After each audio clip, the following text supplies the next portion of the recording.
Ollo ipurdia. Ollo ipurdia. Ollo ipurdia. Culo de pollo, sí. Bueno, esa cosa baina. Culo de pollo.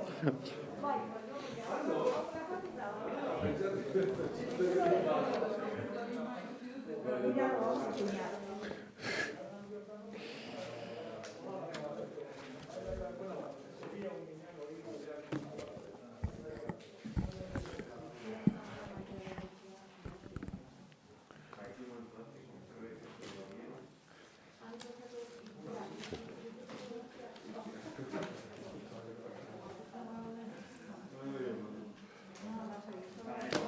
Bai? Bueno, egunon guztioi, eta urte berrion, ere bai. Gaurkoa da urteko den prentxaurrekoa gobernu batzorde baten bileraren ondoren, eta baita ere gaur izan dugu urteko den gobernu batzordearen bilera. Eta bertan, bueno, gai ezberdinak onartu ditugu, baino bereziki 3 inguruko aipamena egitera natorkizue. Eta lehenengotik hasita, lehen gaia izango ditzateke gaurkoan behin betiko onartu degula inpernuko jarduketa urbanizatzeko programa. Hau da, tramitazio duze guzti horretan azken pausoa. Eta beraz, hemendik aurrera ja, ejekuzio proiektuak dijoazte, egin beharreko gauzak egiteko.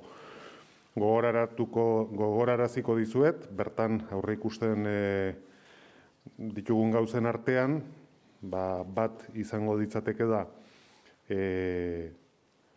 Xabier Dizardi kadea den horri jarraipena. Ematea hori da, Ibaetako parrokiatik dijoan kade hori, paradedoan, Tolosako ibilbidearekin paradedoan.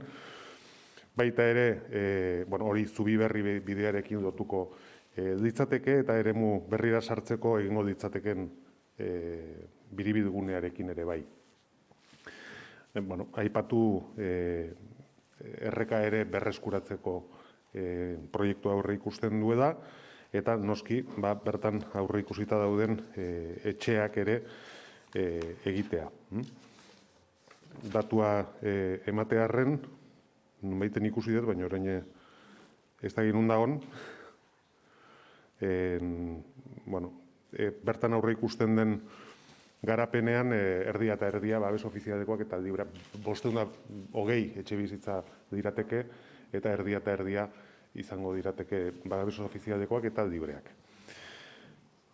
Decía que la primera cuestión es la aprobación definitiva del proyecto de actuación urbanizadora del infierno. Esto, por explicarlo de una manera sencilla, es ya el último paso administrativo que tiene en todo el procedimiento urbanístico y ya es la aprobación definitiva. Y ahora ya van los proyectos de ejecución de dicho ámbito directamente. En este proyecto que hoy, o en este plan o programa de actuación urbanizadora que hemos aprobado hoy, pues se contemplan como principales rasgos pues el prolongar la calle Xavier Dizardi, para que nos ubiquemos, pues es la calle que va desde el frontón de las inmediaciones de Ibaeta, pasando por delante de la parroquia de Ibaeta, pues en paralelo con la avenida de Tolosa. Y llegaría a unirse con el camino de Zubiberri y también con el acceso mediante rotonda a todo lo que es pues la zona del infierno. En este ámbito se contempla la construcción de 520 viviendas, mitad y mitad protección, mitad y mitad, y la otra mitad libres. Y como digo, es el último paso ya pues para proceder a los proyectos de ejecución de este ámbito.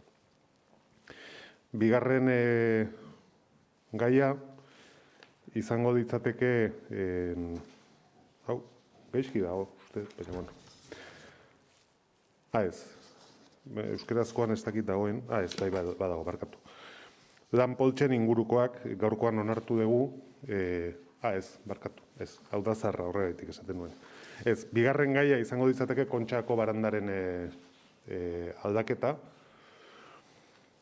eta kasu honetan onartu duguna da 2B fasea, eta azaltzeran joa pixka bat udertu dadin, zertan datzan hain zuzen ere gaurkoan onartu dugun proiektua. Dakizuten bezala, Kontxako barandaren aldaketa nahiko proiektu handia da, bere osotasunean, guztira da 1 milioi eurotik gorako aurrekontua duena, eta bere garaian, iraunkortasunaren aldetik ikusi genuen komeni da faseka egitea, zeren dana batera egina izatea, benetan esfortzu handia zelako udal kontuentzat, ez? Eta orduan, banatu genuen, denengo egin genuen hemengo fasea, hau da, Errodojuetan eta dagoen fase hori, eta gero urrengoa, hau da, Kaseta Real deitzen den horretatik tunelera dagoen horretaraino, 3 fase ezberdinetan banatzea erabaki genuen. Lehenengoa izango ditzateke tuneletik hasi eta lehen eskailerara arte dagoen tramo hori. Bigarrena izango ditzateke hortik ja Kaseta Real eruntz hurbiltzen, eta hori orain egiten ari diren obra horren barruan dago, eta azken hau 120 metro izango diratekenak, hau da, Kaseta Realeraino iristeko gelditzen zaigun tarte hori da gaurkoan onartu dugun tramoa. Hau, 2022ko aurrekontuetan jasoa dago, aurre ikuspen bezala, eta guztira ia 800.000 eurotako aurrekontua izango duke, eta 5 hilabetetan lanak egitea eskatuko liguke. Guztietan bezala, hemen aurre ikusten dena da, baranda bera aldatzea, bai, baina baita ere dagoen pareta hori hobetzea. Eta baranda eusten dituen pida horiek ere aldatzea. Gure programazioaren arabera, hau datorren udazkenean egin ahal izango ditzateke, eta ez da oso interbentzio handia. Hau da, 120 metro besterik ez dira, eta, gutxi gora bera, barandaren beraren gune horretan izango du eragina egiten den momentuan 5 hilabetetan. Eta horrekin ja amaituta geldituko ditzake barandaren aldaketa guztia. Hau izango ditzake azkena Kontxari dagokionean. Decía que la siguiente cuestión, y voy a tratar de explicarlo de forma sencilla, es la aprobación del proyecto para la sustitución de la barandilla de la Concha en otro tramo. Sabéis, pues que a lo largo de estos últimos años hemos ido procediendo a la sustitución de la barandilla de la Concha porque estaba en una situación bastante pésima y desde el punto de vista de seguridad pues generaba situaciones comprometidas, pero esta era una inversión muy considerable, porque la totalidad de la sustitución de la barandilla supera los 4 millones de euros. Y es por eso que se abordó su realización en distintas fases. La primera de ellas fue la que tenemos más cerca de aquí, hasta la primera rampa y a 2 relojes, y después ya el otro tramo desde la Caseta Real hasta el túnel del Antiguo lo dividimos en 3 fases diferentes. La primera ya se acometió al principio, cuando se sustituyó el Bidegorri, hasta las primeras escaleras desde el túnel. La segunda fase está dentro del proyecto que se está ejecutando ahora, y esta última serían 120 metros ya hasta llegar a la Caseta Real, que es lo que hemos aprobado hoy y que tendría un presupuesto de unos 800.000 euros. Y que contempla, aparte de lo que es la sustitución de la propia barandilla, también la sustitución de 2 elementos de piedra que la sostienen, porque también están muy deteriorados. El plazo de ejecución sería de unos 5 meses y la previsión de poder actuar sobre ella conforme al presupuesto 2022, porque la partida está contemplada en el presupuesto de este año, pues sería después del verano, pasado el verano, hacia otoño, durante 5 meses, y no tendría las afecciones que tienen las actuaciones que estamos viendo ahora. Son 120 metros que pues repercutirán sobre el lugar concreto en el que está la barandilla. Y con eso pues habríamos terminado, por decirlo de alguna manera, con todo lo que es la barandilla de la Concha. Eta azken gaia izango ditzake Itziarko Andre Mariaren etxea, gaurkoan Gobernu Batzordeak Garraposa Sociedad Limitada enpresari eman dio lizentzia, la fe pasea dekuko 23. zenbakian, hotela jartzeko eraikina bota eta berrera ikitzeko baimena. Lanak amaitzeko 2 urteko epea izango dute. Decía que la última cuestión de la Junta de Gobierno de hoy era la concesión de la licencia para derribo y reconstrucción del edificio para hotel en el Paseo de la Fe número 23, FE número 23, Nuestra Señora de Itziar, con un plazo para terminar las obras de 2 años. Eta eguneko gai zerrendatik kanpora, baita ere, aipatu nahi nizuen, datorren larun batean, beste 2 plaka jarriko ditugula, kasu honetan, etaren biktimak izan zirenak oroitzeko, Miguel Paredes eta Edena Morenoren omenez. Plaka hauek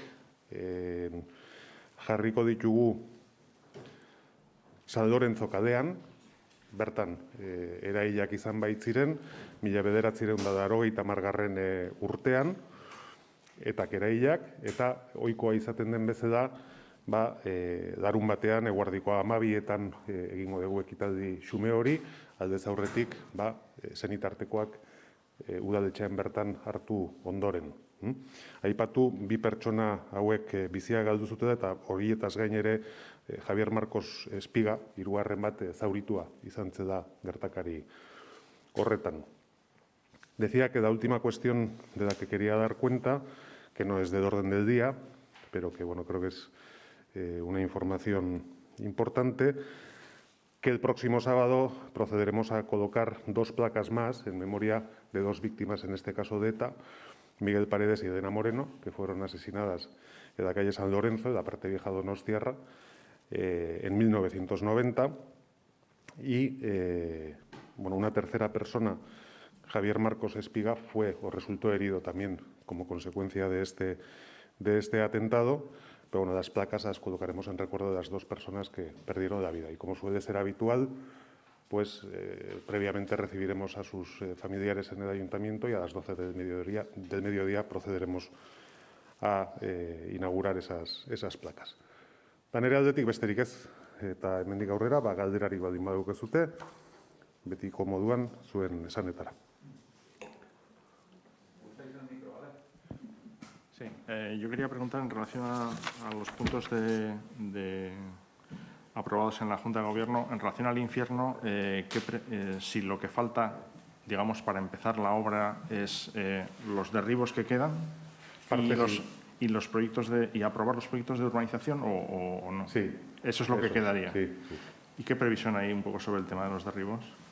Bueno, algunos ya se han realizado, como sabéis, otros tienen algún procedimiento judicial por medio, con lo cual, bueno, pues veremos a ver cómo discurren esos procedimientos. Probablemente vayan de forma desigual, ¿eh? O sea, hay partes que sí se pueden acometer ya, como sabéis, y otras partes pues estarán un poco condicionadas a esa situación que hay en este momento.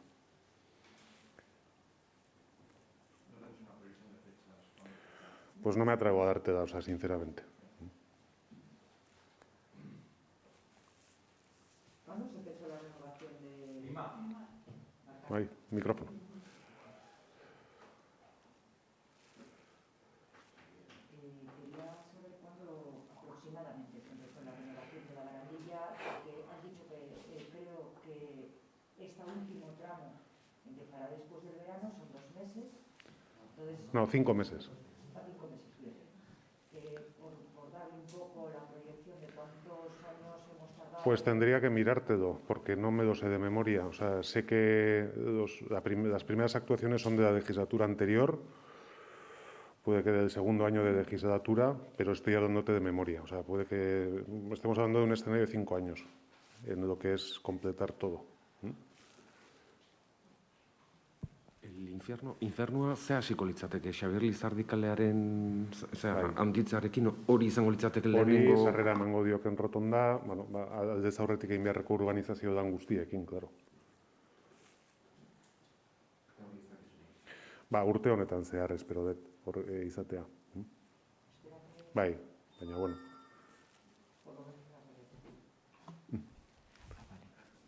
Por lo menos la realización de los primeros ordenamientos empiezan a finales de este año. En este año, sí. En este año. Sí, sí. Bueno, niko banitan borrabakin nator, gaur arratsaldean bilera, ez dakit zordutan, da azkenian gaur hartuko dela bakiren bat, edo nola izango da bilera? Ez dakit, ez da dako indikan ospatu. Ez dakit proposamena jarriko diezuten gaur mai gainean, edo ja erabakiren bat hartzeko eskatuko diezuten gaur, edo... Ada beharko ditzateke, ez? Esan nahet, aste betera gaude gutxi gora bera, orduan ezagutzen dezute pixka bat zein izan den planteamentua, guk aldez aurretik ikusi gendun formatu ohikoan erabat ezinezkoa zela hori egitea, eta konpromisoa hartu gendun beste alternatiba bat eskaintzeko, gaur egun ditugun baldintzak beteko dituzkeenak. Proposamen hori danduta dago, beraiei bidaldita dago, eta gaur arratsaldean ikusiko dugu, ze iritzi dagoen, zer nahi den, zer ez den nahi. Nik ez dut aurreratuko ezer, bilera egiten danean ikusiko dugu, zer ateratzen. Oker ez badimanago 6:30. Bai. No tengo mucho que avanzar al respecto porque, como me preguntáis, la reunión no se ha celebrado todavía. Entonces, pues veremos a ver qué es lo que en la misma se considera, ¿no? Lo que sí sabéis es que, en la última reunión que mantuvimos planteamos claramente la imposibilidad de realizar la tamborrada infantil en su formato habitual, por la enorme concentración de personas que implicaba, incluso desde el punto de vista del cumplimiento de los decretos era imposible el hacerlo, y nos comprometimos a plantear una alternativa que cumpliera esos requisitos y lo hemos hecho. Yo no sé cuál va a ser la respuesta, lo veremos a lo largo de la tarde. Es la opción que vemos que es posible en este contexto y, pues en función de la respuesta, pues ya veremos qué es lo que finalmente se decide, pero no me voy a adelantar a esa reunión. Bitzetan esango diguzu, bitzetan gogoratuko diguzu zein dan planteamendua, ze zonak, ze ordutegik. Planteamendua ez dizut zehaztuko gehiegi, beraiekin hitz egin behar dugulako, eta agian aldatu daitekelako. Guk egiten dugun planteamenduan, banatu egiten dugu, zona ezberdinetan, helburu batekin. Zona bakoitzean ematen denak ez dezala kopuru bat gainditu. Badakigu, momentu honetan, kalean ikuskizunak ospatzeko, muga bat daukagula kopuru aldetik. Orduan, egiten den planteamendu horretan, muga hori ez da inungo lekutan gainditzen. Eta hori lortzeko, jokatzen da bi elementurekin. Bat, zona ezberdinekin, eta bigarrena, ordutegi ezberdinekin, goiz eta arratsalde. Ez dizut gehiago zehaztu nahi, zatik, horrek izan ditzazke gero aldaketak, gaur hitz egindakoaren arabera, ez dakit, beti hori betetzen denean, posible izan daitezkeenak, ez? Ikusiko dugu nola hartzen den eta nola ikusten den. ¿Va a ser posible que las tamborradas infantiles, algunas puedan aceptar la propuesta y otras declinen? Pues sí, es una posibilidad. Yo no sé lo que van a decirnos, pero está claro que esto no es algo que se plantea de forma obligatoria, sino que se plantea como opción para el que quiera. Es decir, esto es libre, ¿eh? Entonces yo puedo entender que haya posiciones pues distintas como las está viendo en todo, o sea, como lo podéis comprobar. Alcalde, te he entendido todo, pero por favor, en castellano nos aclaras la propuesta. A ver, decía, lo que no os voy a concretar exactamente la propuesta porque puede sufrir modificaciones. Entonces, no lo quiero anticipar en ese sentido. Lo que sí tiene es una serie de características, ¿vale? Que es el de cumplir en todo momento el máximo de personas que participan en cada uno de los eventos y cumplir, por lo tanto, estrictamente el decreto que en este momento está en vigor. Eso se puede hacer de una manera, que es de una manera doble, por decirlo de alguna manera. Uno, distribuyéndolas por la ciudad en eventos distintos, que ninguno supere ese número que no debemos superar, y también en horarios diferentes, ¿eh? Y ese es el planteamiento que se ha puesto encima de la mesa y que vemos que es el factible en este momento y además el adecuado, ¿por qué no decirlo? Pues porque hay que cumplir esas condiciones, no solamente porque vienen marcadas por ley, sino pues porque en el momento en el que estamos yo creo que es aconsejable que las cumplamos, ¿no? A partir de ahí, bueno, pues vamos a ver cuál es la opinión, cuál es el punto de vista, y lo que está claro es que esto no es un planteamiento obligatorio, evidentemente, en ningún caso lo sería. Es una opción que se pone encima de la mesa y que se ofrece a las tamborradas infantiles como alternativa. Y a partir de ahí, evidentemente, pues el que quiera salir, saldrá, y el que no quiera no lo hará. Eso, vamos, no hay ni que decirlo, eso creo que es bastante claro. Y en cuanto a los recorridos... Y en cuanto a los recorridos, alcalde, de cada tamborrada, alrededor, entiendo, en un pequeño recorrido alrededor de cada sede, ¿o no está planteado eso? No sé si tienes ese detalle. Es un poco más amplio que eso. Vale. Es que es imposible. Porque, para empezar, para que te hagas una idea, la tamborrada infantil va con megafonía, no va con banda. Entonces, son 50 los colegios participantes. Tú no puedes tener 50 megafonías simultáneamente en 50 puntos. Tienes que hacer algún nivel de agrupación mínima para que sea viable. Lo que se busca es, evidentemente, que la agrupación que realizas nunca supere el número que no debemos superar, bajo ningún concepto. ¿Cuál es ese número, Nico? 800. 800 es el máximo. Sí.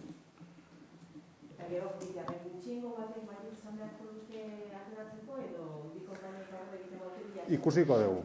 Ni ez noa aurreratzea. Gaur arratsaldean zer iritzi dauden, nola ikusten da. Nahiago dut ez aurreratzea. Qué difícil, ¿no, alcalde? O sea, me refiero, qué decisión tan comprometida, qué difícil que no supere los 800. A ver, es lo que hay. O sea, te quiero decir, pues, bueno, de gusto no es de nadie, me imagino. Pero es lo que nos está tocando vivir. Y bueno, pues creo que hay cosas peores en esta vida, ¿no? Y bueno, pues se intentan hacer las cosas lo mejor posible y, como he dicho siempre, ¿no? Y explorando siempre las opciones que puedan existir, porque bueno, lo fácil es igual decir, pues no hacemos nada en absoluto y ya está, ¿no? Bueno, pues siempre hay que intentarlo. Yo soy partidario de dentro de unas condiciones, evidentemente, y siendo prudentes, pero de intentarlo. Baina azken garai hontan tokatzen ari zaizkigun erabaki asko bezala. Hau da daukaguna, horrela da, ez dugu inorrek bilatu, hau etorri egin zaigu, eta honekin kudeatzea egokitu zaigu, ez? Eta beraz, hori tokatzen da, eta ni beti naiz dauden baldintza eta mugen barruan aldena egitearen aldeko. Errexena izan daiteke dago, ez errez egitea, ez? Baina, uste saiatu egin behar gera da. Edo zein gaudietan, ez bakarrik honetan. Sí, quería saber si en los próximos días va a haber, dado que es el segundo año sin tamborrada, algún llamamiento o incluso algún movimiento por parte del Ayuntamiento para que la ciudad también se adorne, ¿no? Sí. Como se hizo el año pasado. Si hay algo previsto. Sí, vamos a hacer un llamamiento y, bueno, aprovecho para hacerlo ya también, para que con aquellas banderas que teníamos del año pasado, pues las volvamos a utilizar en nuestros domicilios, en nuestras ventanas y nuestros balcones, pues para de esa manera también, demostrar lo orgullosos que somos que estamos de ser donostiarras y que no olvidamos que es el día de San Sebastián, que queremos celebrar lo antes posible. Preguntarle también, alcalde, en relación al tema de las terrazas hosteleras. A finales de enero vencía el plazo un poco que dio el Ayuntamiento a los hosteleros, a los que se les permitió una ampliación o romper un poquito la ordenanza actual. ¿Qué se va a hacer? ¿Qué planteamiento hay? ¿Se va a mantener esa fecha? ¿Va a haber una ampliación a la vista de la situación de emergencia sanitaria? Estamos trabajando porque haya una ampliación.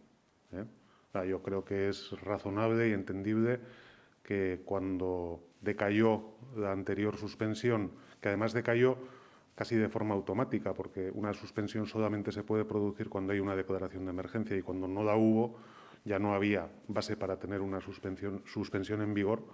Luego establecimos un plazo razonable de adaptación, pues teníamos otro escenario. El escenario ha cambiado, también para la tamborrada ha cambiado, como lo hemos visto, ¿no? Y no hacia donde queríamos, precisamente. Y ahora sigue habiendo restricciones en lo que se refiere a la actividad hostelera en general, con lo cual la lógica nos dice, y tenemos una declaración de emergencia también, que es el soporte que te puede servir para basar una suspensión temporal. Bueno, la lógica nos dice que evidentemente hay que tratar de propiciar una prórroga que vaya más allá del 31 de enero y estamos precisamente trabajando en eso.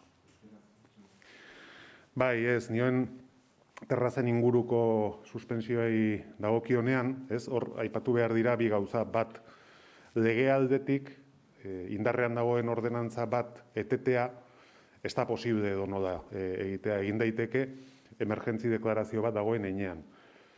Azkenekoa, ja, irtetzen ari gine da zirudien horretan, erori zanean hor ja etzegoen oinarririk suspentsio hori mantentzeko eta horregaitik epe bat eman gendun ordenantzak ezartzen duen horretara moldatzeko. Orduztik ona, gauzak aldatu egin dira, ez nahiko genuken bidean, eta berriro ere emergentzia deklarazio bat daukagu. Horrek berriro oinarria ematen du beste suspentsio bat emateko edo suspentsioa luzatzeko.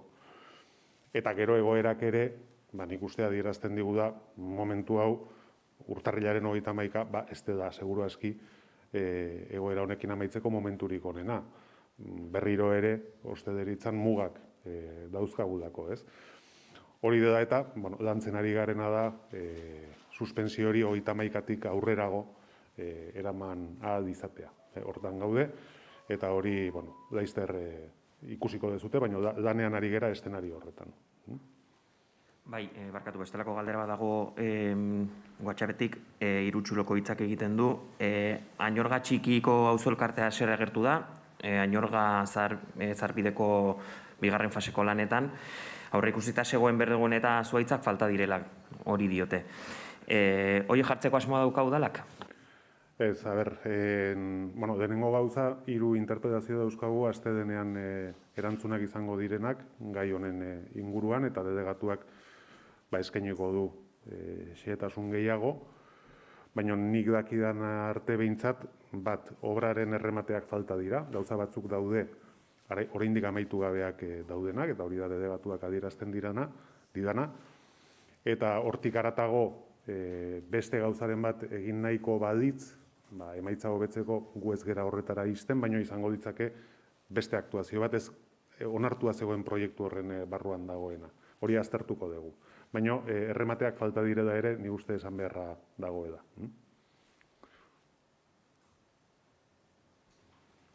Yo te quería preguntar por la noria, que se retira antes de tiempo.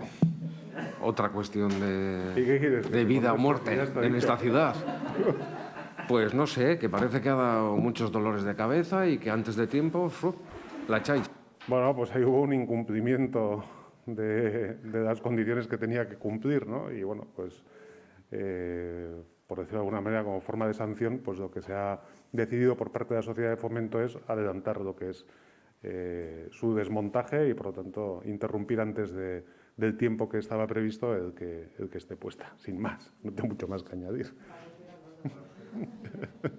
Euskeraz, horren inguruan esan beharrekoak esan da daude.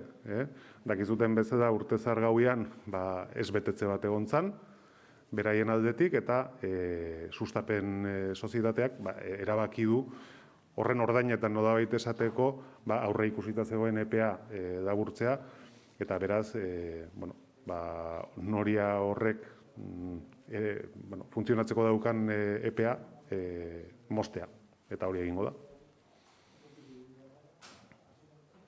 Listo?